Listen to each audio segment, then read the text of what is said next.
जालना जिल्ह्यातील समृद्धी महामार्गावर झालेल्या भीषण अपघातानंतर अखेर अपघातग्रस्त कुटुंबियांना मोठा दिलासा मिळाला। या दुर्घटनेत मृत्यू झालेल्या 8 महिलांच्या कुटुंबियांना प्रत्येकी 15 लाख रुपये तर जखमींना प्रत्येकी 4 लाख रुपयांची आर्थिक मदत देण्याचा महत्त्वाचा निर्णय घेण्यात आला। आमदार अर्जुन खोतकर आणि आमदार नारायण कुचे यांच्या मध्यस्थीने गुरुवार 2 एप्रिल रोजी अंबड चौफुली येथील शासकीय विश्रामगृहात ही बैठक पार पडली आणि या बैठकीत हा महत्त्वपूर्ण तोडगा निघाला। बैठकीनंतर मृतांच्या नातेवाईकांना तत्काळ 10 लाख रुपयांचे धनादेश देखील देण्यात आले। उर्वरित रक्कम एका महिन्यात देणार असल्याची माहिती देण्यात आली।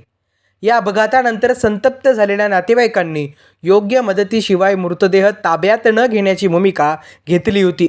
त्यामुळे परिस्थिती तणावपूर्ण झाल्याचं पाहायला मिळालं होतं। मात्र प्रशासन आणि लोकप्रतिनिधींच्या हस्तक्षेपामुळे अखेर मार्ग निघाला आणि वातावरण काही प्रमाणात निवळले। दरम्यान शासनाकडून यापूर्वीच 5 लाख रुपयांची मदत जाहीर करण्यात आली आहे। आता गुत्तेदारांकडून मिळणाऱ्या मदतीमुळे अपघातग्रस्त कुटुंबियांना एकूण आर्थिक आधार मिळणार आहे। तथापि समृद्धी महामार्गावरील वारंवार होणाऱ्या अपघातांमुळे सुरक्षेचा प्रश्न हा पुन्हा एकदा ऐरणीवर आलाय।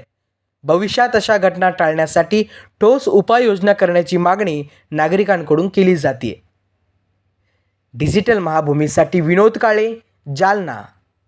खरं म्हणजे आता आदरणीय खोतकर साहेब असतील, भोसकजी असतील, भगवान म्हात्रे असतील, एनसीपीचे तालुका अध्यक्ष तैलस तात्यामतन असतील, आरपीआयचे नेते दिनेश आत्माने असतील, भरत सांबरे आणि सर्व गावातले सरपंच वगैरे। खरं म्हणजे कालची जी दुर्दैवी घटना घडली ती काही भरून निघणारी नाही। परंतु मजूर वर्ग असेल किंवा कोणी अपघातात जेव्हा जातं, सरकारने विमा काढलेला आहे, त्या आधारावर आज संबंधित ठेकेदार असतील त्यांच्याकडून आज मदत 10 लाख रुपयाचं चेक आणि 5 लाख रुपये नंतर 1 महिन्यानं देणार असं खोतकर साहेबांना आम्ही बोलून समिती केलं आणि जखमीला 4 लाख रुपये। आणि आदरणीय काल मुख्यमंत्री महोदयाला मी बोललो होतो, खोतकर साहेब बोलले होते, MSRTC व्यवस्थापकीय संचालक यांच्याशी बोललो, उपमुख्यमंत्री महोदयाशी बोललो। हे मिळाल्यावर त्यांनाही शासनानं सुद्धा 5 लाख रुपयाची मदत देण्याचं कबूल केलं। म्हणजे तेही 4-8 दिवसात तेही निधी येऊन जाईल त्या परिवाराला। पण कधी ते भरून न निघणारे असते, पण त्या परिवार गरीब आहे, मजूर आहे, त्यांच्या वारसाला उभा राहण्यासाठी ही मदत करण्याचं काम केलंय। त्याच्यामुळं आता जे जायचं ते झालं।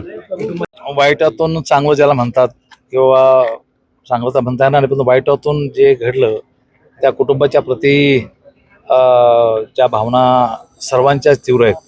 आणि त्यामुळं मी असेल, माननीय नारायणराव कुचे असतील, भाऊसाहेब असेल, आमचे सर्व सहकारी असतील, आम्ही सर्वांनी प्रयत्न केले। काल घटना घडल्या 5च मिनिटामध्ये ही घटना मला कळाली।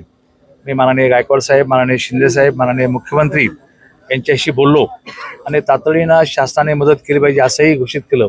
यामध्ये नारायणरावही नंतर माननीय मुख्यमंत्री महोदयाशी बोलले आणि शासनाने 5 लाखाची मदत जाहीर केली।